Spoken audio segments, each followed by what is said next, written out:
নবীজি একদিন হঠাৎ করে বলতেছেন, আমার ভাইদেরকে দেখতে মন চায়। উপস্থিত সাহাবায়ে কেরাম বলে, ইয়া রাসূলুল্লাহ, আমরা কি আপনার ভাই নই? নবীজি বলে, তোমরা আমার সাহাবী, তোমরা হলো আমার সাথী, তাহলে আপনার ভাই আবার কারা? বলে, আমার পরে আমাকে না দেখে যারা ঈমান আনবে তারাই হলো আমার ভাই। এর দ্বারা কিয়ামত পর্যন্ত যত মানুষ আসবে, রাসূলুল্লাহ সাল্লাল্লাহু আলাইহি ওয়াসাল্লাম তাদের প্রতি ভালোবাসার খবর দিয়ে গেছে। নবীজি শুধু তার ইমানদার উম্মতদের ভালোবাসতেন এমনটা নয়, তার উম্মত হোক সে কাফের তাকেও নবীজি ভালোবাসতেন। কারণ একটা বাবার যদি 3টা সন্তান থাকে, 2টা সন্তান ভালো, একটা যদি খারাপ হয়, বলেন তো কোনো মা বাবা আছে নাকি যে সন্তান খারাপ হওয়ার কারণে তাকে ভালোবাসে না? এরকম আছে কোনো মা বাবা? বরং ওই সন্তান যেইটা খারাপ, ওর জন্য আল্লাহ তাআলার কাছে দোয়া আরো বেশি করে, খারাপ সন্তানের জন্য চিন্তা বেশি করে। আল্লাহ তাআলার কাছে বলে, আল্লাহ, মারা যাওয়ার আগে যদি ওই খারাপ সন্তানটা যদি ভালো হয়ে যাইত, তাকেও যদি ভালো দেখে যেতে পারতাম, তাহলে মরেও শান্তি পেতাম। আর এই সন্তান খারাপ হওয়ার পরেও মা বাবার ভালোবাসা হৃদয়ে কেন? বলে, সন্তান তো মুহাব্বত আছে, এই জন্য তাদেরকে দূরে সরায়া দেয় না। অনুরূপভাবে উম্মত যদিও গুনাহগার হয়, মুহাব্বতের কারণে নবী উম্মতদেরকে দূরে ঠেলে দেয় না। অগণিত দুরূদ ও সালাম সাইয়্যিদুল আম্বিয়া, আশরাফুল আম্বিয়া, খাতামুল আম্বিয়া, ইমামুল মুরসালিন, রাহমাতুল লিল আলামিন মুহাম্মাদুর রাসূলুল্লাহ সাল্লাল্লাহু আলাইহি ওয়াসাল্লামের উপর। আমি আপনাদের খেদমতে পবিত্র কোরআনুল কারীম থেকে 2টা আয়াত তিলাওয়াত করেছি। আল্লাহ তাআলার কাছে তৌফিক চাই, আয়াত দ্বয়কে সামনে রেখে আল্লাহ তাআলা কিছু কথা বলার তৌফিক দেন, যে কথাগুলো আমাদের সবার দুনিয়া এবং আখিরাতের জন্য কল্যাণ করা হয়। সকলে আবারও বলি আমিন। সম্মানিত উপস্থিতি, আমরা মুহাম্মাদুর রাসূলুল্লাহ সাল্লাল্লাহু আলাইহি ওয়াসাল্লামকে ভালোবাসি। এ ভালোবাসা সাধারণ ভালোবাসা নয়, বরং এই ভালোবাসার সম্পৃক্ততা, সম্পর্ক ঈমানের সাথে।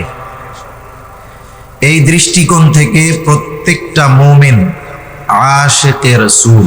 প্রত্যেকটা মুমিন কি একটু বলেন তো? আশিকে রাসূল। বাস্তবতায় এটা দাবি করার কোনো বিষয় নয়। মুখে দাবি করলেই আশিকে রাসূল হওয়া যায় না। বাস্তবতায় আশিকে রাসূল, তার মধ্যে কিছু কোয়ালিটি থাকে, গুণ থাকে। ওই গুণ কারো মধ্যে যদি থাকে, ওই কোয়ালিটিগুলো যদি কারো মধ্যে থাকে, তাকে মুখ ফুলিয়ে উঁচু আওয়াজে বলা লাগবে না যে আমি আশিকে রাসূল। ওই গুণগুলো থাকলে এমনিই আল্লাহ তাআলার তালিকায় তার নামটা আশিকে রাসূলদের মধ্যে অন্তর্ভুক্ত হয়ে যাবে। ঠিক কিনা বলেন? আমরা তো আশিকে রাসূল। নবীজিও তো উম্মতের ব্যাপারে আশিক ছিলেন। ভালোবাসা, মোহাব্বত শুধু যে আমাদের নবীর প্রতি আমাদের আছে তা নয়, বরং নবীজিরও উম্মতের প্রতি ভালোবাসা, মোহাব্বত, মায়া আছে না নাই? কত বেশি আছে। আমরা যত ভালোবাসি নবীকে, তার চাইতে অগণিত গুণ বেশি ভালো নবী আমাদেরকে বাসেন। বাস্তবতা হলো, আসলে কে কাকে ভালোবাসে বোঝা যায় কেমনে? আসলে যে আমাকে আপনাকে মুসিবতের সময় দূরে ঠেলে দেয় না, মুসিবতের সময় পাশে থাকে, বিপদে পাশে থাকে, বাস্তবেই সে আমাকে আপনাকে ভালোবাসে। এ দুনিয়াতে অনেক মানুষ এমন আছে যে শুধু এসে মুখ দিয়ে বলবে, ভাই আপনাকে খুব ভালোবাসি। এখন সেই লোকের সাথে বাজারে গেছে, ওই লোকটা বাজারে গিয়ে একটা মুসিবতে পড়েছে।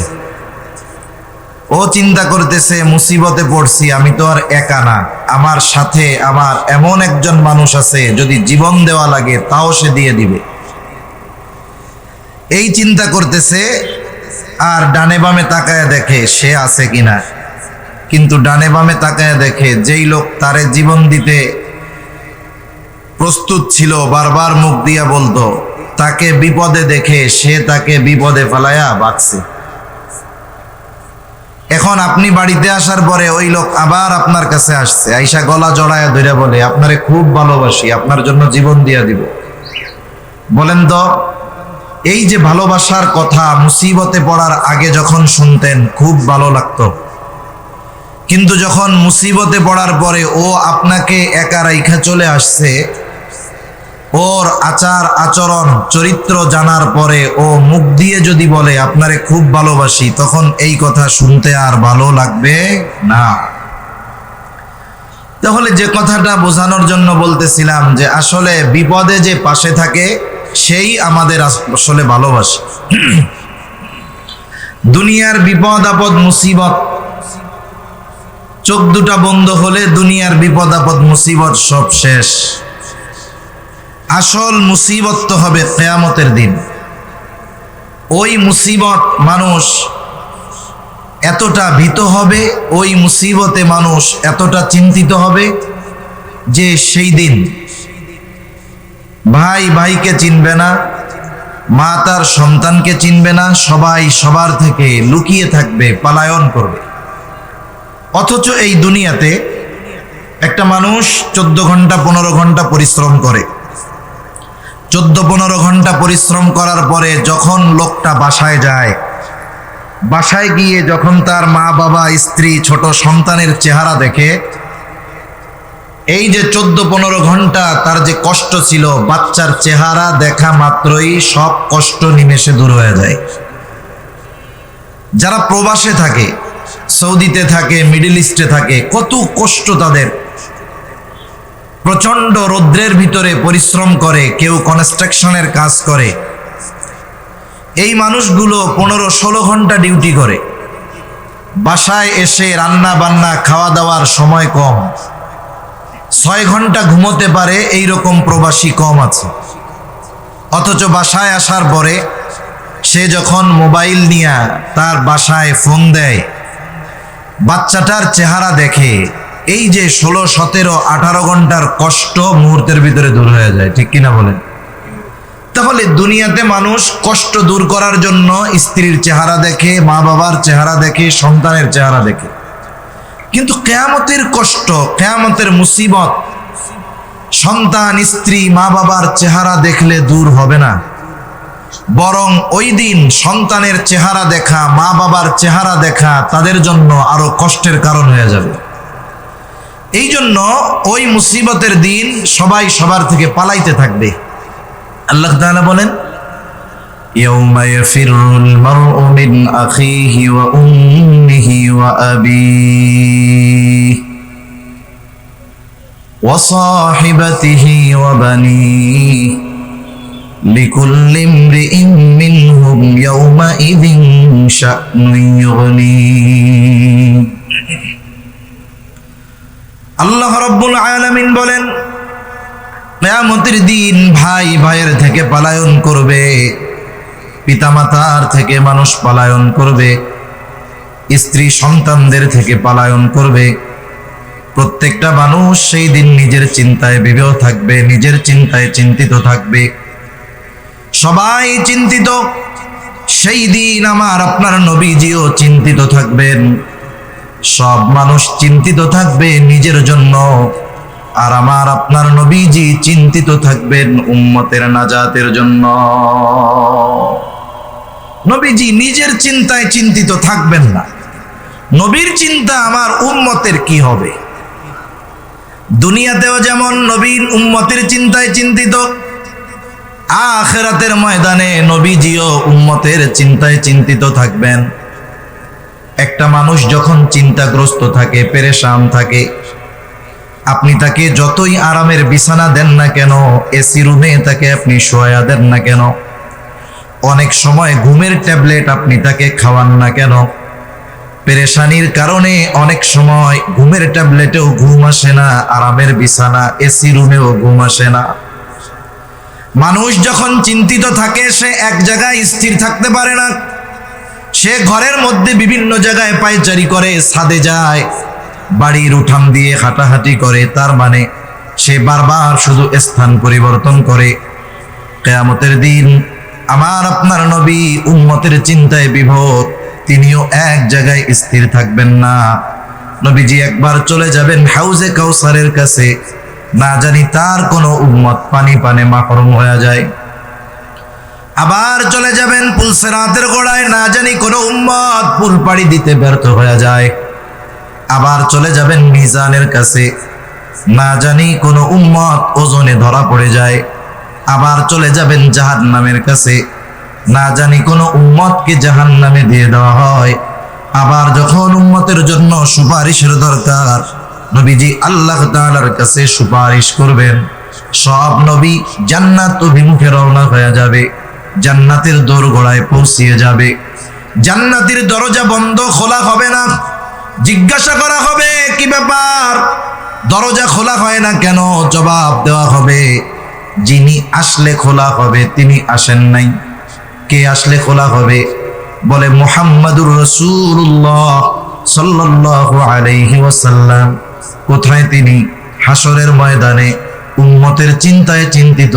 বলে নবী ততক্ষণ পর্যন্ত জান্নাত অভিমুখে রওনা হবে না, যতক্ষণ না তার ওই উম্মত যার যাররা পরিমাণ ঈমান আছে তার ব্যাপারেও যতক্ষণ আল্লাহ তাআলার পক্ষ থেকে নাজাতের সংবাদ নবী না পাবে, ততক্ষণ পর্যন্ত নবী নিজে জান্নাত অভিমুখে রওনা হবে না। তাহলে নবীজির উম্মতের প্রতি দরদ মায়া কত বেশি, কত বেশি। এই দুনিয়াতেও নবীজি উম্মতের চিন্তায় চিন্তিত। আব্দুল্লাহ ইবনে আমর ইবনুল আস রাদিয়াল্লাহু তাআলা আনহু বলেন, আন্নান নাবিয়্য সাল্লাল্লাহু আলাইহি ওয়াসাল্লাম তাআলা মা কাওলাল্লাহি আযযা ওয়া জাল্লা ফি ইব্রাহিম আলাইহিস সালাম। সাহাবায়ে কেরাম নবীজির সাথে নবীজি সাল্লাল্লাহু আলাইহি ওয়াসাল্লাম কোরআনুল কারীম থেকে তিলাওয়াত করলেন। বলে কি তিলাওয়াত করলেন? যা আল্লাহ তাআলা ইব্রাহিম আলাইহিস সালামের ব্যাপারে নাজিল করেছে। কি নাজিল করেছে? বলে ইব্রাহিম আলাইহিস সালাম তার উম্মতের জন্য ক্ষমা চায়া দোয়া করে।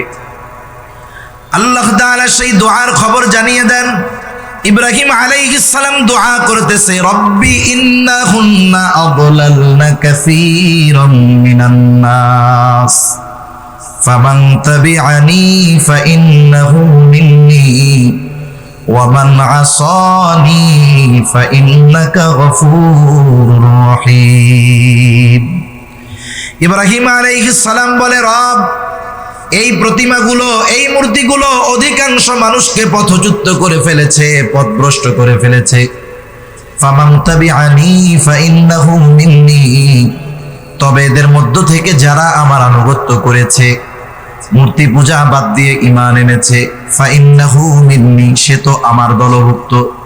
যে মূর্তি পূজা বাদ দিয়ে আমার আনুগত্য করেছে সে তো আমার দলভুক্ত।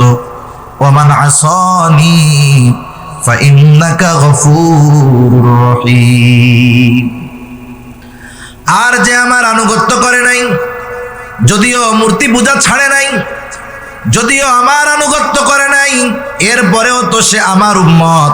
কেমন যেন ইব্রাহিম আলাইহিস সালাম আল্লাহ তাআলার কাছে ওই উম্মতদের ব্যাপারেও ক্ষমা চায় বলেন, আপনি তো গফুর, আপনি তো রহিম, আপনি চাইলে তো আমার এই উম্মতগুলাকেও মাফ করে দিতে পারেন। মূলত গুনাহগার উম্মতের জন্য ক্ষমা প্রার্থনা করে ইব্রাহিম আলাইহিস সালাম আল্লাহ তাআলার কাছে দোয়া করেছেন। وقال عيسى عليه السلام إن تعذبهم فإنهم عبادك। ঈসা আলাইহিস সালাম তার উম্মতের জন্য দোয়া করে বলে, ইন তুআযিবুহুম ফাইন্নাহুম ইবাদুক, আপনি যদি তাদেরকে আযাব দেন, আপনি যদি তাদেরকে শাস্তি দেন, তারা তো আপনারই বান্দা। ওয়া ইন তাগফির লাহুম ফাইন্নাকা আনতাল আজিজুল হাকীম, আর আপনি যদি তাদেরকে মাফ করে দেন, আরে আপনি তো আজিজ, আপনি তো হাকিম, আপনি মহাপরাক্রমশালী, মহাপ্রজ্ঞাময়। তার মানে ঈসা আলাইহিস সালাম আল্লাহ তাআলাকে বলে, আল্লাহ, আপনি আমার গুনাহগার উম্মত, তারা তো আপনারও বান্দা, আপনি যেহেতু আজিজ, আপনি যেহেতু হাকিম, আপনি আমার এই গুনাহগার উম্মত গুলাকে মাফ করে দেন। দুই নবী তার গুনাহগার উম্মতের ব্যাপারে ক্ষমা চেয়ে আল্লাহ তাআলার কাছে দোয়া করছে। নবীজি যদিও সব সময় উম্মতের চিন্তায় চিন্তিত, তবে কিছু কিছু সময় আছে, যেমন একটা মানুষের বাপ মারা গেছে, বাবা দুনিয়ায় নাই, এই লোকটার অন্তরে সব সময় বাবা হারানোর বেদনা আছে না নাই? যখন এই ধরনের ঘটনা তার সামনে আসে যে আরেকজন তার বাবা হারানোর গল্প তাকে শোনাচ্ছে, তখন বলেন তো, এমনি তো বাবা হারানোর বেদনা আছে, আরেকজনের বাবা হারানোর গল্প যখন সে শোনে, অন্যান্য সময়ের চাইতে বাবার কথা বেশি মনে পড়ে না কম মনে পড়ে? স্বাভাবিক বেশি মনে পড়বে। দুই নবীর উম্মতের ব্যাপারে এই দোয়া যখন নবীজি তিলাওয়াত করলেন, নবীজির অন্তরে গুনাহগার উম্মতের চিন্তা, গুনাহগার উম্মতের মায়া, তাদের প্রতি ভালোবাসা, দরদ উতলায়া উঠছে। এইবার নবী কি করলেন? বলে ফারাফা ইয়াদাইহি ওয়া ক্বালা আল্লাহুম্মা উম্মতি উম্মতি ওয়া বাকা। নবীজি সাল্লাল্লাহু আলাইহি ওয়াসাল্লাম দুই হাত উঁচু করে কান্না করে, অঝোর ধারায় চোখ দিয়ে পানি পড়তেছে, আর বলে আল্লাহ আমার উম্মত, আমার উম্মত, আর কিছুই বলেন না। কিন্তু আসলে কি বলতে চান আল্লাহ তাআলা জানেন। আল্লাহ তাআলা জিবরাইল আলাইহিস সালামকে বলে, জিবরাইল যাও মুহাম্মাদের কান্নার কারণ জিজ্ঞাসা করো, যদিও আমি কান্নার কারণটা জানি, যাও জিজ্ঞাসা করো। জিবরাইল আলাইহিস সালাতু ওয়াস সালাম চলে আসছে আমার আপনার নবীজির কাছে, এসে বলে আপনি কান্না করেন কেন? যদিও আপনার কান্নার কারণ আল্লাহ তাআলা জানে, এরপরেও আপনার কাছে জানতে চায়। এইবার নবী উম্মতের কথা সব খুলে বলছে, উম্মতের নাজাতের কথা সব খুলে বলছে, উম্মতের ব্যাপারে যত কথা সব জিবরাইল আলাইহিস সালামের কাছে বলছে। জিবরাইল আলাইহিস সালাম আল্লাহ তাআলার কাছে গিয়ে বললেন, আল্লাহ তাআলা বলে, যাও জিবরাইল মুহাম্মদ আমার হাবিবকে জানায় দাও, আমি তাকে তার উম্মতের ব্যাপারে অসন্তুষ্ট করব না, বরং অচিরেই আমি তার উম্মতের ব্যাপারে তাকে সন্তুষ্ট করব। দুনিয়ায় থাকতে উম্মতের ব্যাপারে আল্লাহ তাআলার পক্ষ থেকে রাজি খুশির খবর নবী নিয়ে আসছেন। পবিত্র কোরআনুল কারীমের সূরাতুদ দুহা, এই সূরার মধ্যে আল্লাহ তাআলা আমার আপনার নবীজিকে কিছু সুসংবাদ দিয়েছেন। এর মধ্যে একটা সুসংবাদ, ওয়ালা সাউফা ইউতিকা রাব্বুকা ফাতারদা, আপনার রব আপনাকে অচিরেই এমন কিছু দিবেন যে আপনি খুশি হয়ে যাবেন। এই হাদিসটা এই আয়াতের তাফসিরে আসছে। তা বলতেছে আপনার রব অচিরেই আপনাকে এত কিছু দিবেন যে আপনি খুশি হয়ে যাবেন। এর জবাবে নবীজি কি বলেন? নবী বলেন, আমি ততক্ষণ পর্যন্ত খুশি হব না যতক্ষণ আমার সব উম্মতকে আল্লাহ মাফ না করবে। সুবহানাল্লাহ। সব উম্মতকে যদি মাফ করে তাইলেই আমি খুশি হব, নইলে এই পর্যন্ত আমি খুশি হব না যতক্ষণ না সব উম্মতকে আল্লাহ মাফ না করবে। তাহলে উম্মতের প্রতি নবীজির মায়া, মোহাব্বত, ভালোবাসা কত বেশি! উম্মতের ব্যাপারে নবীজির ফিকির কেমন ছিল, চিন্তা কেমন ছিল, হোক সে কাফের হোক সে মুমিন। যখন নবীজি প্রাথমিক দিকে দাওয়াত দেওয়া শুরু করলেন প্রকাশ্যভাবে, যেই মানুষগুলোর ভিতরে নবীজি দাওয়াত দিয়েছেন, হঠাৎ করে নতুন করে গিয়েই নবী ওয়াজ শুরু করেন নাই। যেমন আমি আপনাদের এইখানে আসছি, আমি অনেককে চিনি না, অনেকে আমারে চিনে না। আসলাম 1 ঘন্টা হয়তো কিছু মুযাকারা করে চলে যাব, আপনারা শুধু আমার কথাটাই শুনবেন, কিন্তু আমার ব্যক্তিত্ব, আমার চরিত্র, আমার আখলাক সম্পর্কে আপনারা বাস্তবিক অর্থে পরিপূর্ণভাবে জ্ঞাত নয়। ঠিক কিনা বলেন? কারণ একটা মানুষকে এক মুহূর্তের মধ্যে চেনা যায় না। একটা মানুষের সাথে দীর্ঘ সময় অবস্থান করলে মানুষটার বাস্তবিক চরিত্র সম্পর্কে জানা যায়। আমার আপনার নবী হুট করে গিয়া নতুন কোনো পরিবেশে দাওয়াত দেন নাই। যেই পরিবেশে তিনি দাওয়াত দেওয়া শুরু করেছেন, ওই মক্কার জমিনে তিনি এর আগে 43 বছর তিনি অতিবাহিত করেছেন। 43 বছর, নবুয়তির 3 বছর পরে প্রকাশ্যে দাওয়াতের নির্দেশ এসেছে। এর মধ্যে শৈশবের কয়েক বছর বাদ দেন, 40 বছর তো তিনি মক্কাবাসীর মধ্যে ছিলেন। মক্কাবাসী তো নবীজিকে ভালো মতো চিনে, নবীজিও মক্কার প্রত্যেকটা মানুষকে ভালো মতো চিনতেন। নবীজির চরিত্রের ব্যাপারে কাফেররা কতটা অবগত ছিল যে নবীজির বয়স যখন 20-এর কোঠায়, তখনই মক্কার মানুষ আমার আপনার নবীজির উপাধি দিয়েছিল আল আমিন, আস সাদিক, বিশ্বস্ত, আমানতদার, সত্যবাদী। এই মানুষটা গোটা হায়াতে একটা মিথ্যা কথা বলে নাই। কেমন ছিল তিনি? আল্লাহ তাআলা তো আমার আপনার নবীজির সত্যবাদিতার সত্যায়ন করেছেন, সাক্ষ্য দিয়েছেন। কিন্তু এর আগেই কাফেররা আমার আপনার নবীজির সত্যবাদিতায় মুগ্ধ হয়ে গেছে। যখন প্রকাশ্যে দাওয়াত দেওয়ার নির্দেশ আল্লাহ তাআলার পক্ষ থেকে আসলো, ওয়া আনদির আশীরাতাকাল আকরাবিন, এখন আর গোপনে দাওয়াত নয়, দাওয়াত দিতে হবে প্রকাশ্যে। আত্মীয় স্বজন, পাড়া প্রতিবেশী সবার কাছেই দাওয়াত পৌঁছায়া দিতে হবে। নবীজি দাঁড়ায় গেছেন সাফা পাহাড়ের উপর, মক্কাবাসীকে ডাক দিয়েছেন। এমনি কেউ যদি ওই পাহাড়ের উপরে উঠে মক্কার মানুষের কাছে সাহায্য চাইতো, ছুটে আসতো। আজকে ডাক দিচ্ছে আল আমিন, দলে দলে সকলে চলে আসছে। মুহাম্মদ, আমাদেরকে কেন একত্রিত করছো? নবীজি এইবার তাদেরকে প্রশ্ন করলেন, আমি যদি তোমাদেরকে এই সংবাদ দেই, এই পাহাড়ের পেছন দিকে পাদদেশে একদল অশ্বারোহী সৈন্য তোমাদের উপরে আক্রমণ করার জন্য প্রস্তুতি গ্রহণ করতেছে, আকুনতুম মুসাদ্দিকিয়া, তোমরা কি আমার এই কথা বিশ্বাস করবা নাকি? নবীজি জিজ্ঞাসা করার সাথে সাথে উপস্থিত সকলে সমস্বরে জবাব দিয়ে বলে, কেন নয়, অবশ্যই বিশ্বাস করব, কারণ ইতিপূর্বে আমরা তোমাকে সব সময় সত্যবাদী পেয়েছি। ইতিপূর্বে তুমি আমাদের সাথে গোটা হায়াতে মিথ্যা কথা বলো নাই, আর আজকে মিথ্যা কথা বলবা? এইরকম একজন সত্যবাদী, যার চরিত্রের ব্যাপারে কাফেররা সম্পূর্ণভাবে অবগত, এইরকম একজন মহামানব তাদেরকে দাওয়াত দিতে গেছে। কি করছে? এই দাওয়াত তারা গ্রহণ করে না, যার ব্যাপারে তারা সব কথা বিশ্বাস করে।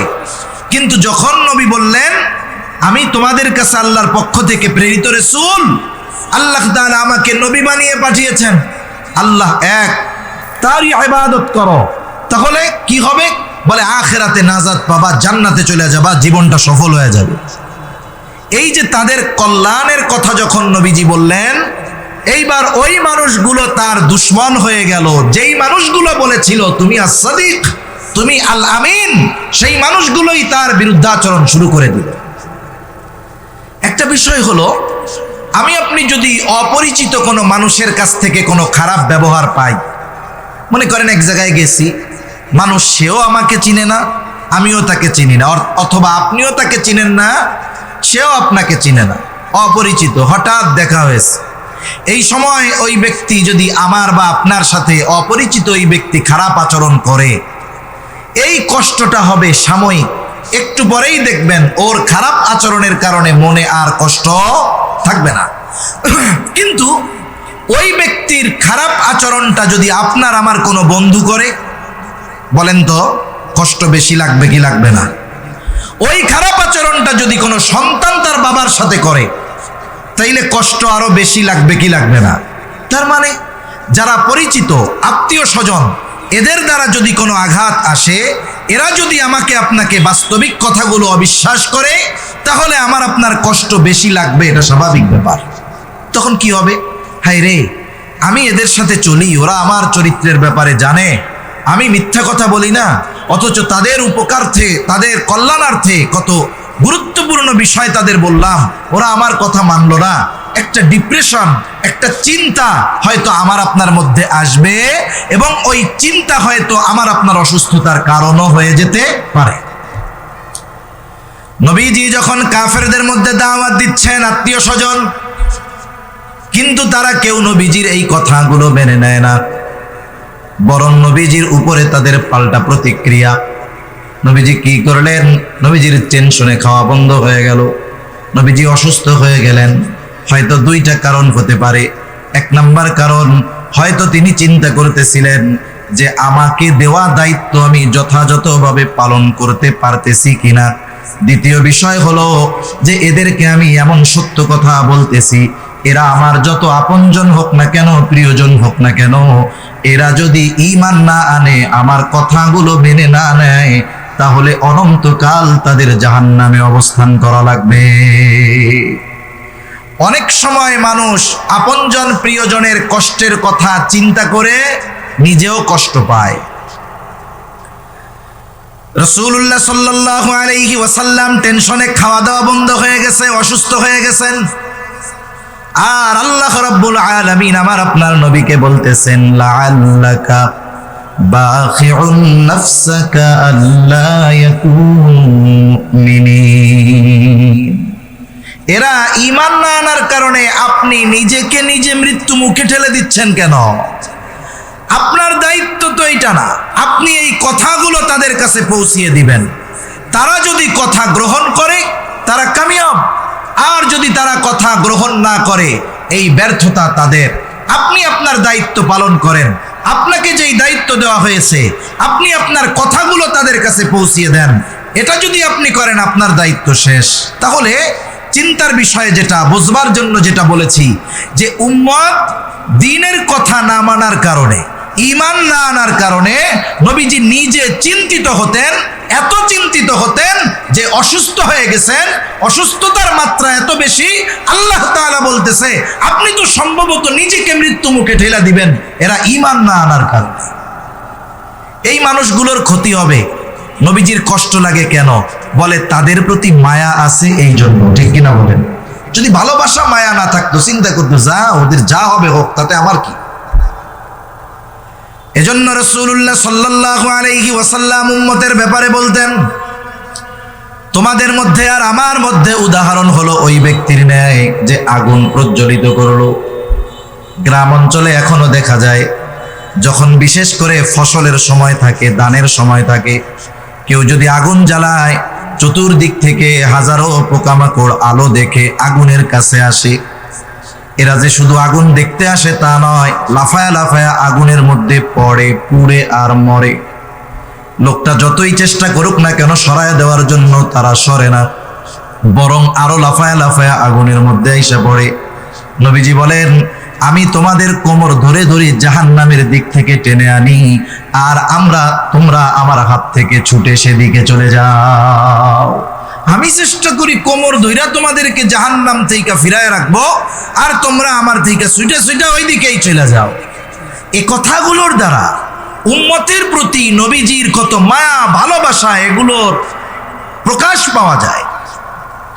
শুধু তাই না, নবীজি যে তার সামনে উপস্থিত উম্মতদের শুধু ভালোবাসতেন এমনটা নয়, কিয়ামত পর্যন্ত অনাগত সকল উম্মতের প্রতি নবীজি তার ভালোবাসার খবর দিয়ে গেছেন। নবীজি একদিন হঠাৎ করে বলতেছেন, আমার ভাইদেরকে দেখতে মন চায়। উপস্থিত সাহাবায়ে কেরাম বলে, ইয়া রাসূলুল্লাহ, আমরা কি আপনার ভাই নই? নবীজি বলে, তোমরা আমার সাহাবী, তোমরা হলো আমার সাথী, তাহলে আপনার ভাই আবার কারা? বলে, আমার পরে আমাকে না দেখে যারা ঈমান আনবে তারাই হলো আমার ভাই। এর দ্বারা কিয়ামত পর্যন্ত যত মানুষ আসবে, রাসূলুল্লাহ সাল্লাল্লাহু আলাইহি ওয়াসাল্লাম তাদের প্রতি ভালোবাসার খবর দিয়ে গেছে। নবীজি শুধু তার ঈমানদার উম্মতদের ভালোবাসতেন এমনটা নয়, তার উম্মত হোক সে কাফের, তাকেও নবীজি ভালোবাসতেন। কারণ একটা বাবার যদি 3টা সন্তান থাকে, 2টা সন্তান ভালো, একটা যদি খারাপ হয়, বলেন তো কোনো মা বাবা আছে নাকি যে সন্তান খারাপ হওয়ার কারণে তাকে ভালোবাসে না? এরকম আছে কোনো মা বাবা? বরং ওই সন্তান যেইটা খারাপ, ওর জন্য আল্লাহ তাআলার কাছে দোয়া আরো বেশি করে, খারাপ সন্তানের জন্য চিন্তা বেশি করে। আল্লাহ তাআলার কাছে বলে, আল্লাহ, মারা যাওয়ার আগে যদি ওই খারাপ সন্তানটা যদি ভালো হয়ে যাইত, তাকেও যদি ভালো দেখে যেতে পারতাম, তাহলে মরেও শান্তি পেতাম। আর এই সন্তান খারাপ হওয়ার পরেও মা বাবার ভালোবাসা হৃদয়ে কেন? বলে, সন্তান তো মুহাব্বত আছে, এই জন্য তাদেরকে দূরে সরায়া দেয় না। অনুরূপভাবে উম্মত যদিও গুনাহগার হয়, মুহাব্বতের কারণে নবী উম্মতদেরকে দূরে ঠেলে দেয় না। উম্মত কাফের, কিন্তু এরপরেও উম্মত তো মুহাব্বতের কারণে কাফেরদের প্রতিও নবীজির ভালোবাসা আছে। নবীজি আশা করেন যারা ঈমান আনবে। এই জন্য কাফেরদের দ্বারা নবীজি যখন কোনো জুলুমের শিকার হতেন, আঘাতপ্রাপ্ত হতেন, কাফেররা যখন কষ্ট দিত, নবীজি বদদোয়া করতেন না। উহুদের ময়দানে নবীজির দামদান শহীদ হয়ে গেছে। রাসূলুল্লাহ সাল্লাল্লাহু আলাইহি ওয়াসাল্লামের মুখ রক্তে রঞ্জিত হয়ে গেছে, নবীজি রক্ত মুছতেছিলেন। সাহাবায়ে কেরাম বলে, ইয়া রাসূলুল্লাহ, আপনি এদের জন্য বদদোয়া করেন। নবীজি বলেন, আমি তো রহমত হিসাবে প্রেরিত হয়েছি, অভিশাপ হিসাবে নয়। নবীজি দোয়া করলেন, আয় আল্লাহ, তারা আমার সাথে এমন আচরণ করতেছে, তারা তো জানে না। তারা যদি জানতো তাহলে আমার সাথে এমন আচরণ করতো না। ওই অবস্থাতেও নবীজি বরদোয়া করেন। রাসূলুল্লাহ সাল্লাল্লাহু আলাইহি ওয়াসাল্লাম যখন তায়েফে গেছেন, মক্কার মানুষ যখন নবীর কথা মানে না, নবী চলে গেছেন তায়েফ, বানু সাকিফ গোত্রে চলে গেছেন, যেই জায়গায় নবীজির একেবারে শৈশব কালের বড় একটা অংশ অতিবাহিত হয়েছে। ওইখানেও মক্কার কাফেররা নবীজির পেছনে দুষ্ট মানুষদেরকে লেলিয়ে দিল। নবীজিকে পাগল পাগল বলে তারা পাথর মারে। পাথরগুলো ধারালো চোখা ছিল বিধায় পাথরের আঘাতে নবীজির গায়ে ক্ষত হয়ে গেছে, রক্ত বের হওয়া শুরু হয়ে গেছে। রক্তে রঞ্জিত আমার আপনার নবী বারবার পড়ে যাইতেন, আবার উঠতেন। হযরত যায়েদ রাদিয়াল্লাহু তাআলা আনহু নবীজির সাথে একা ঠেকায় পারেন না। সারাদিন নবীজি দাওয়াত দিয়েছেন, রক্ত এত পরিমাণ বের হয়েছে যে গায়ের গোটা পোশাক ভিজে গেছে।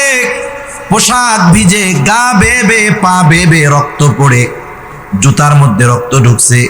ওই রক্ত শুকায় গেছে, শুকায়া জুতা পায়ের সাথে আটকে গিয়েছে। অনেক সময় আমরা ব্লাড ডোনেট করি, অনেক সময় রক্তদান করি মানুষকে। এরকমও দেখছি 100 গ্রাম 150 গ্রাম রক্ত দেহ থেকে নেওয়া হয়। অনেক মানুষ আধা ঘন্টা উঠতে পারে না, অনেকে দাঁড়িয়েছে আবার মাথা চক্কর দিয়ে পড়ে গেছে রক্ত শূন্যতায়। অথচ কত জুলুম, কত অত্যাচার, যে গোটা দেহের পোশাক ভিজে গেছে, এরপরে রক্ত বেয়ে বেয়ে পড়ে জুতার মধ্যে ঢুকছে। ওই রক্ত শুকিয়ে জুতা পায়ের সাথে আটকে গিয়েছে। নবীজি সাল্লাল্লাহু আলাইহি ওয়াসাল্লাম সারাদিন দাওয়াতি কাজ করবার পর পড়ন্ত বিকালে এক আঙ্গুর বাগানের পাশে একটু নবীজি বিশ্রাম নিচ্ছেন। জিবরাইল আলাইহিস সালাম চলে আসছে, এসে বলে, ইয়া রাসূলুল্লাহ, এই কওম আপনার সাথে কেমন আচরণ করেছে আপনার মালিক সব দেখছে। আজকে আমার সাথে নতুন একজন ফেরেশতাকে আল্লাহ তাআলা পাঠিয়েছেন। নবীজি বলেন, এইবার ওই ফেরেশতা আমার সামনে আসলো, সালাম দিল। সালাম দিয়া বলে, ইয়া রাসূলুল্লাহ, এই কওম আপনার সাথে কেমন আচরণ করেছে আপনার মালিক সব জানে। আমি পাহাড়ের দায়িত্বে নিয়োজিত ফেরেশতা, আল্লাহ তাআলা আপনার নির্দেশ পালনার্থে আমাকে পাঠিয়েছেন। আপনি যদি আমাকে নির্দেশ দেন, যারা আপনার সাথে এমন আচরণ করেছে, 2টা পাহাড় দিয়ে আমি এদেরকে পিষে দিব, একেবারে নিশ্চিহ্ন হয়ে যাবে, এদের কোনো অস্তিত্বই থাকবে না। কিন্তু নবীজি তো প্রতিশোধ পরায়ণ ছিলেন না। নবীজি ছিলেন ক্ষমার আধার। রাসূল আকরাম সাল্লাল্লাহু আলাইহি ওয়াসাল্লাম ক্ষমার গুণে গুণান্বিত ছিলেন। ওনার অন্তরটা আল্লাহ তাআলা রহমত দিয়ে, মায়া দিয়ে ভরে দিয়েছিলেন। এই জন্যই তো ওনার কাছে মানুষেরা আসতো। নবীর কাছে যারা আসতো, নবীর এই নরম আচরণের কারণে আল্লাহ তাআলা কোরআনুল কারীমের মধ্যে বলেন, ফাবিমা রাহমাতিন মিনাল্লাহি লিনতা লাহুম ওয়ালাউ কুনতা ফাযযান গালিযাল কলবি লানফাদ্দু মিন হাওলিক ফা'ফু আনহুম ওয়াস্তাগফির লাহুম ওয়াশাওিরহুম ফিল আমর। আল্লাহ রাব্বুল আলামিন বলেন, ফাবিমা রাহমাতিন মিনাল্লাহি লিনতা লাহুম, আল্লাহ তাআলার আপনার প্রতি বিশেষ রহমত যে তিনি আপনাকে নরম তবিয়তের করেছেন, দিলটাকে নরম বানায় দিয়েছেন, রহমত দিয়ে ভরে দিয়েছেন। ওয়ালাউ কুনতা ফাযযান গালিযাল কলবি লানফাদ্দু মিন হাওলিক, আপনি যদি কঠোর স্বভাবের হতেন, আপনি যদি রূঢ় হৃদয়ের হতেন, আপনি যদি কঠোর রুক্ষভাষী হতেন, এরা আপনার আশেপাশে কেউ আসতো না। এরা তো আপনার এই তবিয়তের কারণে, আপনার মায়া মোহাব্বত ভালোবাসার কারণে আসে। একটু যদি এদের দ্বারা উল্টাপাল্টা হয়ে যায়, আপনি তাদেরকে ক্ষমা তো করবেনই করবেন, সাথে সাথে এদের জন্য আল্লাহ তাআলার কাছেও ক্ষমা চাইবে। এমন নরম দিলওয়ালা নবী। ফেরেশতা বলে আদেশ দেন, 2 পাহাড় দিয়া এদেরকে শেষ করে দেই। নবীজি একটু আরাম করতেছিলেন, যেহেতু ক্লান্ত, এবার উনি উঠা বসছে। নবীজি ফেরেশতার কথার জবাবে বলতেছে, কেমন যেন বলে যে তুমি তো বলতেছো যে আমাকে আদেশ দেন 2 পাহাড় দিয়ে এদেরকে নিশ্চিহ্ন করে দেই, পিষে দেই, কিন্তু এদের ব্যাপারে আমি কি আশা করি?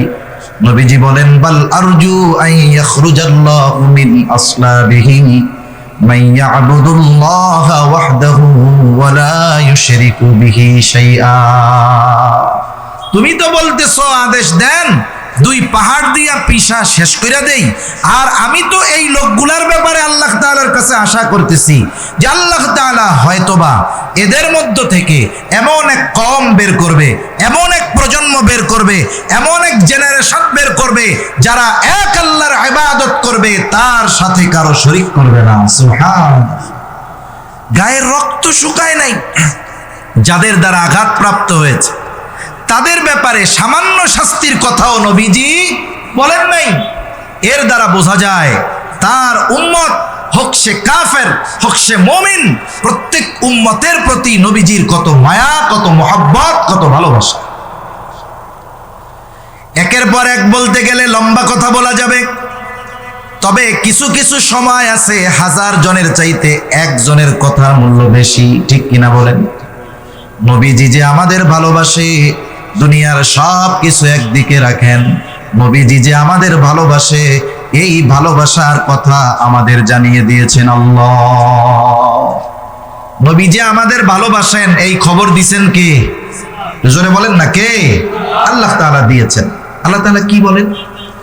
আল্লাহ রাব্বুল আলামিন বলেন, লাকাদ জাআকুম রাসূলুম মিন আনফুসিকুম আজিজুন আলাইহি মা আনিতুম হারিসুন আলাইকুম বিল মুমিনিনা রাউফুর রহিম। আল্লাহ তাআলা বলেন, লাকাদ জাআকুম রাসূলুম মিন আনফুসিকুম, তোমাদের মধ্য থেকে তোমাদের জন্য এমন একজন রাসূল এসেছেন, এমন একজন রাসূলের আগমন হয়েছে। কেমন সেই রাসূল? 1 নাম্বার গুণ আল্লাহ তাআলা বলেন, আজিজুন আলাইহি মা আনিতুম, তোমাদের জন্য যেটা কষ্টের সেটা তার জন্য কষ্টের। তার মানে তোমরা যেটাতে কষ্ট পাও নবীজিও সেটাতে কষ্ট পায়। তার মানে সমব্যথী, তোমরাও যেটাতে কষ্ট পাও নবীজিও সেটাতে কষ্ট পায়। আলহামদুলিল্লাহ। এখন কথা হলো, একজনের কষ্টে আর একজন কষ্ট পায় কেন? এটা কিভাবে সম্ভব? একজনের ব্যথা আর একজন অনুভব করে কেমনে? কিভাবে সম্ভব? বলে সম্ভব যদি সম্পর্কটা মুহাব্বতের হয়, ভালোবাসার হয়, ঠিক কিনা বলো? মুহাব্বতের সম্পর্কের কারণে অনেক সময় আরেকজনের কষ্টে মানুষ কষ্ট পায়, আরেকজনের ব্যথায় মানুষ ব্যথিত হয়। যেমন মনে করেন একজন মানুষ, তার একটা বাচ্চা আছে, বয়স 2 বছর বা 2.5 বছর, ছোট বাচ্চা, গভীর রাত, প্রত্যন্ত অঞ্চল, গাড়ি ঘোড়া পাওয়া যায় না, দোকানপাট খোলা থাকে না, গভীর রাত। 2 বছরের বাচ্চা প্রচন্ড রকমের জ্বরাক্রান্ত হয়ে গেছে, এত অসুস্থ যে তার চোখ দুটো মনে হয় ফুটে বের হয়ে যাবে। জ্বরের তীব্রতায় বাচ্চাটা আহ আহ করতেছে, কিন্তু মা বাবা অপারগ, আশেপাশে কোনো বাজার নাই, দোকান নাই, আবার সন্তানকে নিয়ে মেডিকেলে আসবে, লম্বা পথ পাড়ি দিয়ে আসার উপায় নাই। রাত 2টা-3টা বাজে, অপেক্ষা করতেছে কখন সকাল হবে। ওই অসুস্থ সন্তান কষ্টে, জ্বরের তীব্রতায় কষ্ট পাচ্ছে, পাশে বসে আছে তার মা বাবা। বলেন তো, ওই অসুস্থ ছোট বাচ্চাটা অসুস্থতার কারণে যত কষ্ট পায়, তার চাইতে পাশে বসে থাকা মা বাবা কষ্ট কম পায় নাকি বেশি পায়? কি বলেন তো? যারা বিয়া করে নাই, বাচ্চা হয় নাই, তারা তো এটা বুঝবে না। যে বিবাহ করেছে, যার বাচ্চা আছে, তাকে জিজ্ঞাসা করবেন এই মুহূর্তে তার মন চাইবে যে অসুস্থ আমি হয়ে যাই, কিন্তু আমার সন্তানটা সুস্থ হয়ে যাক। সম্রাট জহিরুদ্দিন বাবর এই উপমহাদেশে, যার মাধ্যমে মোগল সাম্রাজ্যের গোড়পত্তন ঘটেছিল। আসলে আমরা মোগল সম্রাটদের ইতিহাস পড়ি, আমরা ইতিহাস পড়ি কাদের? ইসলামের ইতিহাস পড়ি আমরা। তবে লিখেছে কারা এই ইতিহাস? বলে এই ইতিহাস লেখছে হলো অমুসলিম যারা, তারা। আমি একটা উদাহরণ মাঝে মধ্যে দিতাম, যে মাঝে মধ্যে বলি, মনে করেন একজন কট্টর বিএনপি আওয়ামী বিদ্বেষী, ওকে বলা হয়েছে তুমি শেখ মুজিবুর রহমানের জীবনীটা লিখবা। আর অপর পক্ষের একজন আওয়ামী লীগ কট্টর বিএনপি বিদ্বেষী, ওরে দেওয়া হয়েছে তুমি জিয়াউর রহমানের জীবনীটা লিখবা। এরা দুইজন যদি এই দুই ব্যক্তির জীবনী লেখে, কি পাবেন কোনটা? অবস্থা খারাপ হয়ে যাবে না? তাইলে ইতিহাস হলো মুসলমানদের, লেখছে অমুসলিমেরা। তাহলে বোঝা গেল এই ইতিহাসের মধ্যে বাস্তব ইতিহাস নাই। ইতিহাসের রন্ধ্রে রন্ধ্রে তারা ইসলাম বিদ্বেষিতা ঢুকিয়ে দিয়েছে। সামান্য একটা বিষয় যদি সামনে আনি তাহলে বুঝতে সহজ হবে। আমাদের দেশে ইসলামের ইতিহাস অনেক বইয়ে, অথবা উপমহাদেশে ইসলামের ইতিহাস, এইরকম শিরোনামের বইয়ে মোগল সম্রাটদের ইতিহাস আছে। একেবারে সম্রাট জহিরুদ্দিন বাবর থেকে নিয়ে সর্বশেষ যিনি প্রতাপ প্রভাবের সাথে মোগল সাম্রাজ্য পরিচালনা করেছেন, যার পরে মোগল সাম্রাজ্যের অধপতন এবং দুর্বলতা পরিলক্ষিত হয়েছে, সর্বশেষ যিনি প্রতাপের সাথে রাষ্ট্র চালিয়েছেন তিনি হলেন সম্রাট আওরঙ্গজেব বা সম্রাট আলমগীর। এনার পরে মোগল সাম্রাজ্য ডাউন হয়েছে একেবারে অল্প কয়েকদিনের মধ্যে। জহিরুদ্দিন বাবর থেকে নিয়ে সম্রাট আলমগীর পর্যন্ত আপনি যদি ইতিহাস পড়েন, যদি 200 পৃষ্ঠা মোগল সম্রাটদের ইতিহাস লেখা থাকে, এর মধ্যে 150 পৃষ্ঠা লেখা থাকবে আকবরের বন্দনা, সম্রাট আকবরের বন্দনা লেখা থাকবে। বাকি 50 পৃষ্ঠা বাকি সবার ব্যাপারে লেখা থাকবে। অথচ আপনি যদি ইনসাফের দৃষ্টি দিয়ে সামনে তাকান, ইসলামের দৃষ্টি দিয়ে যদি সামনে তাকান, এই উপমহাদেশে যত মুসলমান শাসক শাসন করেছে এদের মধ্যে 1-2 মধ্যে থাকবে সম্রাট আওরঙ্গজেব বা সম্রাট আলমগীর। ঠিক কিনা বলেন? ইতিহাস জানেন কি? আমি জানি না। উনি প্রায় 50 বছর এই উপমহাদেশ শাসন করেছে। কত বছর? 50 বছর। কিন্তু এনার 50 বছরকে শেষ করে দেওয়া হয়েছে 50 লাইনের মধ্যে। আর সম্রাট আকবরের ইতিহাসকে অমুসলিমেরা হাইলাইট করেছে। কেন? কারণ এই উপমহাদেশে সম্রাট আকবরের অধীনে ইসলাম এবং মুসলমানদের সবচাইতে বড় ক্ষতি সাধন তারা করতে পেরেছে। ঠিক কিনা বলেন? এই যে আবুল ফজল মার্কাজে হুজুর, এটার জন্ম সম্রাট আকবরের সময় হয়েছে। দ্বীনে ইলাহির মতো জঘন্য এক নতুন ধর্ম, যেই ধর্মে একেবারে শিরিকের প্যাকেট দিয়ে মোড়ানো যেই ধর্ম, এটাকে যারা সমর্থন দিয়েছে এই আবুল ফজল মার্কা লোকজন, এই ধর্মের আবির্ভাব সম্রাট আকবরের মাধ্যমে হয়েছে। তার মানে তার দ্বারা অমুসলিমেরা যেই পরিমাণ ইসলামের ক্ষতি করতে পেরেছে অন্য কারো মাধ্যমে পারে নাই। বরং সম্রাট আওরঙ্গজেবের প্রকৃত ইতিহাস জানলে শুনলে অবাক হতে হবে। এখন ওদিকে যেতে গেলে আমি অন্যদিকে চলে যাবো, এজন্য যাওয়া যাবে না ওইদিকে। তো 50 বছর উনি শাসন করেছেন। 700 মুফতির তত্ত্বাবধানে ওনার বিচার কার্যালয় পরিচালিত হতো। এইগুলোকেই সংস্কার করে ইতিহাসের এক অনবদ্য ফতোয়ার কিতাব ফতোয়ায়ে আলমগীরির সংকলন হয়েছে। ওনার তত্ত্বাবধানে, ওনার নির্দেশনায় 700 মুফতির তত্ত্বাবধানে। কারণ ইনি যেহেতু ইসলামের পক্ষে, এজন্য ওনাকে অমুসলিম ঐতিহাসিকেরা হাইলাইট করে নাই, বরং অনেক বিষয়কে সামনে এনে ওনার চরিত্রের উপরে কালিমা লেপন করে সম্রাট আকবরকে আকবর দ্য গ্রেট, মহানুভব আকবর নামে এই ইতিহাসের পাতায় লেখার অপচেষ্টা ওই অমুসলিম ঐতিহাসিকেরা করেছে। ঠিক কিনা বলেন? এজন্য বাস্তবিক ইতিহাস আমাদের জানা নাই। যা কোন কথা থেকে কোন দিকে চলে যাইতেছি আল্লাহই জানে। সম্রাট জহিরুদ্দিন বাবরের কথা বলতেছিলাম। পিতৃস্নেহের একটা কবিতা আমাদের ছোট সময় ছিল, কবিতাটা আমার মনে নেই। ওনার সন্তান হুমায়ুন অসুস্থ হয়ে গেছিল, গল্পটা বলি আর কি। হুমায়ুন কিন্তু 2 বছরের বাচ্চা ছিল না, বড় ছিল। যদিও পরবর্তীতে শের শাহ সুরির সাথে হুমায়ুন পরাজিত হয়ে ইরানে আশ্রয় নেয় এবং পরবর্তীতে সে শিয়াদের সমর্থন এবং তাদের সহযোগিতায় পুনরায় সিংহাসন পুনর্দখল সে করতে পেরেছে, সেটা পরবর্তী বিষয়। কিন্তু এই হুমায়ুন যখন অসুস্থ হয়ে গেছে, জহিরুদ্দিন বাবর গোটা পৃথিবীর বড় বড় হেকিম কবিরাজকে আনছে সন্তানের চিকিৎসা করার জন্য, যেই আসে সেই ব্যর্থ। সর্বশেষ একজন ডাক্তার চিকিৎসক বলতেছে, সম্রাট বাদশাহ, আপনার সন্তানের যেই রোগ, দুনিয়ার কোনো ডাক্তার এটা নির্মূল করতে পারবে না। এই রোগ নির্মূল যিনি করতে পারবেন তিনি হলেন আল্লাহ।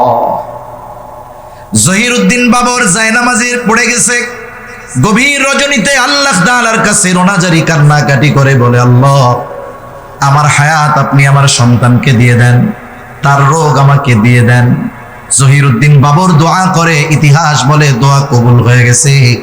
আস্তে আস্তে হুমায়ুন সুস্থ হওয়া শুরু হয়ে গেল, আর জহিরুদ্দিন বাবর বিছানা শয্যাশায়ী হয়ে গেল। ইতিহাস বলে সন্তানের সুস্থ চেহারা দেখে জহিরুদ্দিন বাবর তার অসুস্থতায় কষ্ট পায় নাই, বরং সন্তানের সুস্থতা তার আনন্দের কারণ হয়ে গেছে। তাহলে একটু পিতৃ মহাব্বত, মাতৃ মহাব্বত এত বেশি যে সন্তান অসুস্থ হলে, সন্তান কষ্ট পেলে পিতামাতা কষ্ট পায় মহাব্বতের কারণে। বলেন তো, পিতামাতা আমাকে আপনাকে যত বেশি ভালোবাসে, তার চাইতে আমার আপনার নবী আমাকে কম নাকি বেশি ভালোবাসে? তাইলে নবীও তো কষ্ট বেশি পাওয়ার কথা উম্মতের কষ্টে। এ কথাই আল্লাহ তাআলা বলেন যে উম্মতের যেই বিষয়টা উম্মতের জন্য কষ্টের, এটা নবীর জন্য কষ্টের। তিনি সমব্যথী, উম্মতের প্রতি মুহাব্বত, মায়া, ভালোবাসার কারণেই তিনি কষ্ট পান। এরপরে আল্লাহ তাআলা বলেন, হারিসুন আলাইকুম, তিনি তোমাদের জন্য কল্যাণকামী। নবীজি উম্মতের ব্যাপারে সব অবস্থায় কল্যাণকামী, তিনি উম্মতের জন্য কখনো কঠোরতা চান না। যেই বিষয়টা উম্মতের জন্য কল্যাণকর, নবীজি সেটাই করেন। যেমন হাদিসের মধ্যে আসছে, নবীজি বলেন, আল্লাহ তাআলা প্রত্যেকটা নবীকে তার উম্মতের ব্যাপারে বিশেষ একটা দোয়া করার সুযোগ দিয়েছে, এবং এই দোয়াটা কবুলের প্রতিশ্রুতিও আল্লাহ তাআলা দিয়েছেন। নবীজি বলেন, সব নবী সেই দোয়া তার উম্মতের ব্যাপারে দুনিয়ায় করে ফেলছে। নবীজি বলেন, আমি ওই দোয়াটাকে সংরক্ষণ করে রেখেছি, দুনিয়াতে করি নাই। কিয়ামতের দিন ওই দোয়াটা আমি আমার উম্মতের জন্য সুপারিশ হিসাবে করব। এই দুইটা বিষয় সব উম্মতের জন্য আম এটা। তবে মুমিনদের প্রতি ভালোবাসা নবীজির আলাদা, স্পেশাল ভালোবাসা মুমিনদের প্রতি। আর আল্লাহ তাআলাও নবীকে উম্মতের জন্য বিশেষ অনুগ্রহ হিসাবে ঘোষণা করেছেন, যেই উম্মতগুলো ঈমানদার। আল্লাহ তাআলা কোরআনুল কারীমের মধ্যে বলেন, লাকাদ মান্নাল্লাহু আলাল মুমিনিনা ইয বাআসা ফীহিম রাসূলাম মিন আনফুসিহিম। আল্লাহ তাআলা বলেন, লাকাদ মান্নাল্লাহু আলাল মুমিনিন, মুমিনদের উপর আল্লাহ তাআলার বিশেষ অনুগ্রহ। কি বিশেষ অনুগ্রহ? বলে, ইয বাআসা ফীহিম রাসূলাম মিন আনফুসিহিম, যে তিনি তাদের মধ্য থেকে তাদের জন্য একজন রাসূল পাঠিয়েছেন। এই জন্য এই নবী হলো মুমিন উম্মতদের জন্য আল্লাহ তাআলার পক্ষ থেকে বিশেষ অনুগ্রহ। এই জন্য মুমিন উম্মতদের প্রতি নবীজির মহব্বত, ভালোবাসাও স্পেশাল। আপনি আমি, আমার আপনার সব আত্মীয় স্বজন যারা আছে, তাদের যারা ছোট বাচ্চা আছে, সবাই আমরা ভালোবাসি। কিন্তু যতই ভালোবাসি অন্যদের, নিজের সন্তানের চাইতে বেশি নয়। নবীজি সব উম্মতকে ভালোবাসে, তবে তার ঈমানদার উম্মতের চাইতে বেশি নয়। যেমন আপনার নিজের সন্তানের প্রতি ভালোবাসা বেশি, স্পেশাল, অনুরূপভাবে নবীজির মুমিন উম্মতের প্রতি ভালোবাসা স্পেশাল এবং বেশি। এই জন্য আল্লাহ তাআলাও সেই স্পেশাল ভালোবাসার কথা বলেন। আল্লাহ তাআলা বলেন, বিল মুমিনিনা রাউফুর রহিম। যেই নবী তোমাদের কাছে এসেছে, তোমাদের মধ্য থেকে তার মুমিন উম্মতদের প্রতি তার ভালোবাসা কেমন। আল্লাহ তাআলা এই ভালোবাসার গভীরতা বোঝানোর জন্য, ভালোবাসা কত বেশি বোঝানোর জন্য এমন দুইটা শব্দ আমার আপনার নবীর শানে ব্যবহার করেছেন, যেই দুইটা শব্দ কোন সৃষ্টির ব্যাপারে ব্যবহার করার অনুমতি নেই। একটা হলো রউফ, একটা হলো রহিম। রউফুর রহিম এটা আল্লাহ তাআলার দুইটা গুণবাচক নাম। দুনিয়ার কোন মানুষ রউফুর রহিম হতে পারে না, কোন পীর রউফুর রহিম হতে পারে না। যদি কেউ বলে আমার পীর এইটা, তাহলে আমি বলবো তুমিও বেঈমান, পীরও বেঈমান। ঠিক কিনা বলে? এটা কেউ হতে পারে না। রউফুর রহিম হলেন আল্লাহ। সেই রউফুর রহিম আল্লাহ, অতি সদয় পরম দয়ালু আল্লাহ। উম্মতের ব্যাপারে নবীজির কত মায়া, কত দয়া, কত মুহাব্বত, কত ভালোবাসা, এটা বোঝাতে গিয়ে কি শব্দ ব্যবহার করেন। আল্লাহ তাআলা বলেন এই নবী তার মুমিন উম্মতদের ব্যাপারে হলেন অতি সদয় পরম দয়ালু। স্বয়ং আল্লাহ তাআলা আমার আপনার নবীকে তার মুমিন উম্মতদের ব্যাপারে বলতেছে, সে তার মুমিন উম্মতদের জন্য রউফুর রহিম। তাহলে রউফুর রহিম হলেন আল্লাহ, আর আল্লাহ বলেন নবী আপনি আপনার মুমিন উম্মতদের জন্য রউফুর রহিম। সুবহানাল্লাহ বলেন না? তাহলে কত মায়া, কত মোহাব্বত, কত ভালোবাসা। আশা করি এই কথার পরে বুঝতে আর আপনাদের বাকি থাকবে না। নাকি কেউ বুঝতেছেন না যে নবী কতটুকু ভালোবাসে? বুঝতে পারছেন তো? মনে রাখতে হবে, মহাসমুদ্রের গভীরতাকে পরিমাপ করা সম্ভব, হিমালয়ের চূড়ায় বারবার পৌঁছানো সম্ভব, কিন্তু উম্মতের প্রতি নবীজির দয়া মায়ার গভীরতা উচ্চতা পরিমাপ করা কিয়ামত পর্যন্ত সম্ভব নয়। এই নবী এত ভালোবাসেন আমাদের। এখন যেই নবী এত আমাদের ভালোবাসেন, সেই নবীকে কি আমাদের ভালোবাসার দরকার আছে না নাই? জোরে বলেন না, আছে না নাই? সেই নবীকে ভালোবাসা মুমিনের ঈমানের দাবি।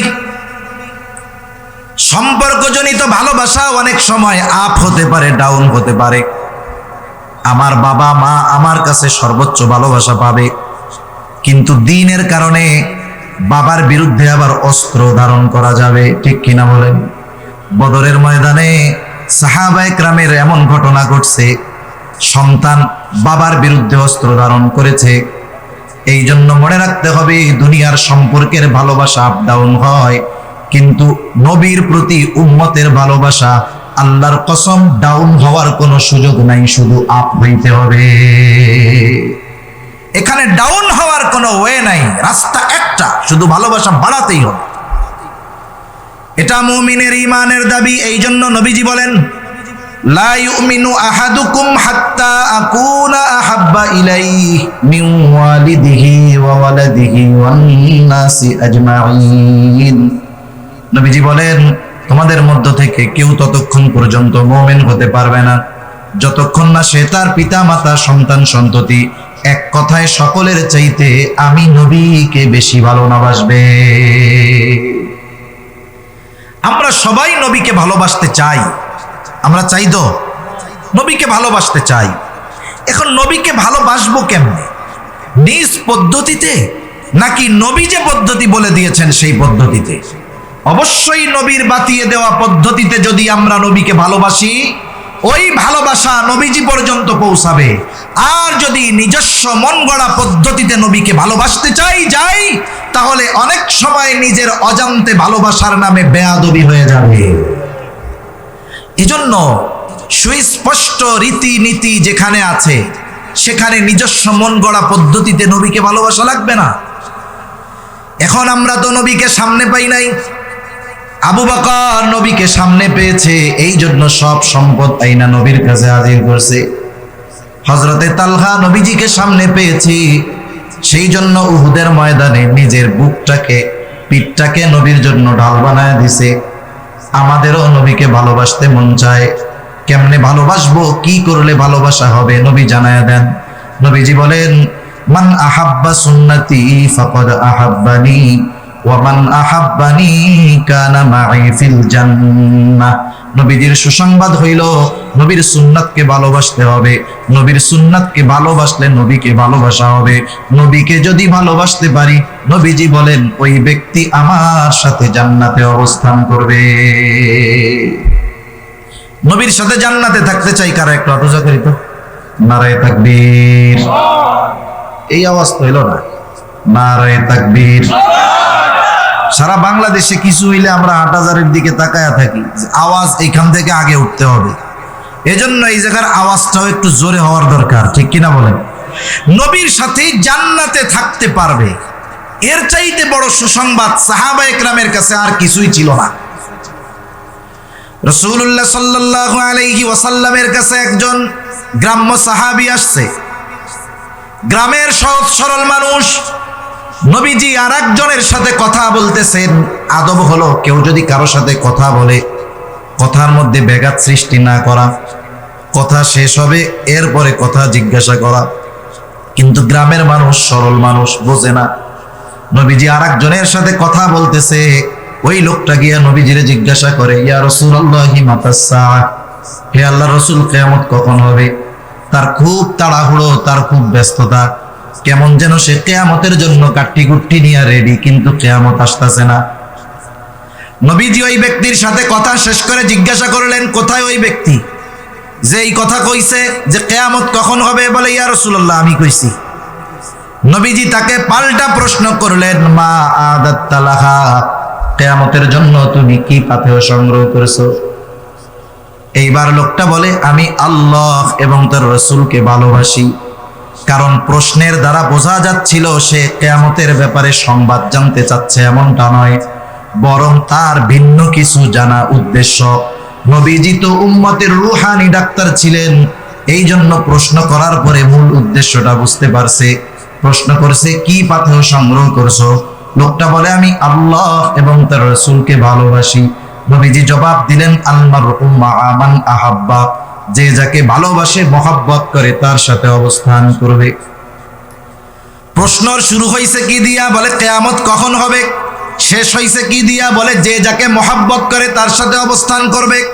তার মানে বোঝা যায় প্রশ্ন যেই উদ্দেশ্যে করা হয়েছে, যদিও দেখা যাচ্ছে কিয়ামতের ব্যাপারে সে খবর চায়, কিন্তু উদ্দেশ্য তা নয়, ভেতরে ভেতরে উদ্দেশ্যটা ভিন্ন। মূলত নবী তার মূল উদ্দেশ্যের জবাবটা দিয়ে দিলেন। এই জবাব পায়া ওই লোকটা বাড়ির দিকে হাঁটা দিয়েছে। হযরত আনাস রাদিয়াল্লাহু তাআলা আনহু বলেন, নবীর সাথে জান্নাতে থাকতে পারবো, এই খবর শুনে আমরা এত খুশি হয়েছি, ইসলাম গ্রহণের পরে আর কোনো কথার দ্বারা এত খুশি হই না। তাহলে নবীর সাথে জান্নাতে থাকার সুসংবাদ সাহাবায়ে কিরামের কাছে ইসলাম গ্রহণের পরে সবচাইতে আনন্দের খবর ছিল। সেই নবীর সাথে জান্নাতে থাকার সুযোগ আমাদের আছে না নাই? জোরে বলেন না, আছে না নাই? তাহলে কি করতে হবে? নবীর সুন্নাতকে মহব্বত করতে হবে, তাইলে অফার পাওয়া যাবে জান্নাতে থাকার। মনে করেন এক বড় কোম্পানি আপনাকে, আমাকে বা আমাদের যে কাউকে একটা অফার দিছে। অফার কি? যে আপনাকে একটা বিমানের টিকিট দেওয়া হইল বিজনেস ক্লাসের। এই বিমানে চড়ে আপনি ওমরার সফরে যাইতে পারবেন, আসতে পারবেন। আবার একবারে ক্লক টাওয়ারের একেবারে উপরের দিকে, যেখান থেকে বাইতুল্লাহর ভিউ পরিপূর্ণ দেখা যায়। প্রতি রাত্রে একদিন 24 ঘন্টায় বাংলাদেশি টাকায় 30-40 হাজার টাকা এমনি সময় লাগে। এই হোটেলে 5 দিন থাকার সুযোগ আর বিজনেস ক্লাস বিমানে যাওয়া আসার সুযোগ। বড় অফার না? অফার তো পাইছেন। এখন আপনার আমার কাছে পাসপোর্টও নাই, ভিসাও নাই। এখন বলেন তো, পাসপোর্ট ভিসা যদি না থাকে অফার গ্রহণ করার সুযোগ আর আছে? সুযোগ আর নাই। আলহামদুলিল্লাহ, আমাদের আজকের মাহফিলের অন্যতম আকর্ষণ আমার এলাকার জামাই আর কি, সেই হিসাবে দুলাভাই কই, আল্লামা হাবিবুল্লাহ মাহমুদ কাসেমি হাফিজাহুল্লাহ হযরত চলে আসছেন। আমরা একটা তাকবীর দেই, নারায়ে তাকবীর, নারায়ে তাকবীর। মাশাআল্লাহ, একটু জমে জমে বৈশা যান, আমি 2-3 মিনিটের মধ্যে শেষ করে দেই। তাহলে অফার পাওয়া গেল, কিন্তু অফার ভোগ করতে হইলে পাসপোর্টও লাগবে, ভিসাও লাগবে। লাগবে কি লাগবে না? পাসপোর্ট ভিসা কোনটা? পাসপোর্ট ভিসা কোনটা? নবীজি বলেন কুল্লু উম্মতি ইয়াদখুলুনাল জান্নাতা ইল্লা মান আবা। নবীজি বলেন আমার সব উম্মত জান্নাতে প্রবেশ করবে আবা উম্মত ছাড়া। জিজ্ঞাসা করা হলো ইয়া রাসূলুল্লাহ আবা উম্মত কারা? নবীজি বলেন মান আতাআনি দাখালাল জান্নাহ ওয়া মান আসানি ফাকাদ আবা। নবীজি বলেন যে আমার আনুগত্য করবে জান্নাতে প্রবেশ করবে, যে আনুগত্য করবে না আবা উম্মত জান্নাতে প্রবেশ করবে না। তাহলে বোঝা গেল নবীর সাথে যদি জান্নাতে থাকতে হয় তাহলে নবীর সুন্নতকে মোহাব্বতের সাথে অনুসরণ করতে হবে। ঠিক কিনা বলেন? মোহাব্বত করতে হবে, অনুসরণ করতে হবে। শেষ কথা বলে আলোচনা শেষ করে দেই। মনে করেন এই দুনিয়া থেকে আমরা সকলেই চলে যাব। যখন আমার গোসল হয়ে যাবে, কাফন পরিয়ে দিবে, জানাজাটা শেষ, এইবার লাশটা নিয়ে যখন কবরস্থানের পাশে রাখা হবে, কবরের পাশে রাখা হবে, দুইজন ভেতরে নামবে, উপর থেকে দুইজন লাশ নিচের দুইজনকে ধরায়া দিবে। এই যে লাশটা যখন কবরে রাখা হয় একটা দোয়া পড়ে বিসমিল্লাহি ওয়া আলা মিল্লাতি রাসূলিল্লাহ, পড়ে না? এটা আমরা এখন একজনের বেলায় পড়ি, আমাদের বেলায় কয়দিন পরে পড়বে। আসলে কি বলে ওই সময়? বুজুর্গানে দিনের ভাষায় বলি, বলে কি? বলে আল্লাহ রে, আপনার নামে এমন এক ব্যক্তিরে কবরে রাখতেছি যার গোটা হায়াত সুন্নাতের উপরে অতিবাহিত হয়েছে। তার মানে নিজে সুন্নাতরে মোহাব্বত করতো, অনুসরণ করতো। আরে যখন মারা গেছে তখনও মোহাব্বত ছিল সুন্নাতের, সুন্নাতের উপরে ছিল। আরে কবরে যখন রাখতেছি এখনো তো সুন্নাতের উপরে আছে। এইটা হইল ওই জগতের ভিসা। মনে করেন দুনিয়ার জগৎ থেকে ট্রান্সফার হইছে কোথায়? বলে আলমে বরজখে। দুনিয়ার জগৎ থেকে নতুন জগৎ, বাংলাদেশ থেকে অন্য জগতে যাইতে গেলে ভিসা লাগে কি লাগে না? ওইটা হলো আলমে বরজখের ভিসা। এখন ভিসা যদি 2 নাম্বার হয়, ইমিগ্রেশনে যদি ধরা পড়ে আদর করবে না সাইজ করবে? এখন দেখা গেল যার ব্যাপারে এই কথা বলছে, আমি হাত জোড় করে ক্ষমা চাই, কষ্ট দিতে চাই না। দেখা গেল যার ব্যাপারে এই কথা বলল তার মুখে নবীর সুন্নাত দাড়ি নাই। সব সুন্নাত পরে মরার পরে প্রথম সুন্নাত দেখবে হলো এই সুন্নাত। দেখা গেল যার সুন্নাতের সাথে সম্পর্ক নাই। এখন বলেন তো তার ব্যাপারে যদি ওই দোয়া পড়া হয়, এই দোয়া তার ব্যাপারে সত্য হবে নাকি মিথ্যা হবে? এজন্য জীবনটা এমন ভাবে সাজাই, কোন সময় মারা যাব গ্যারান্টি নাই। এখনই যদি মারা যাই, আমাকে কবরস্থ করার সময় আমার ব্যাপারে যেন বিসমিল্লাহি ওয়া আলা মিল্লাতি রাসূলিল্লাহ আমার বাস্তব সূরাতের সাথে যদি মিল থাকে, তাহলে বোঝা গেল দুনিয়াও সুন্দর, আখিরাতও সুন্দর হয়ে যাবে ইনশাআল্লাহ। আল্লাহ তাআলা আমাদের সকলকে আমাদের প্রতি নবীজির মোহাব্বতকে অনুধাবন করে নবীজির সুন্নাতকে মোহাব্বতের সাথে অনুসরণের মাধ্যমে নবীজির মোহাব্বতের প্রমাণ দেওয়ার তৌফিক আল্লাহ দান করুন, বলি আমিন। ওয়া আখিরু দাওয়ানা আনিল হামদুলিল্লাহি রাব্বিল আলামিন। আসসালামু আলাইকুম ওয়া রাহমাতুল্লাহি ওয়া বারাকাতুহু। সকলে জমে জমে বসে যান।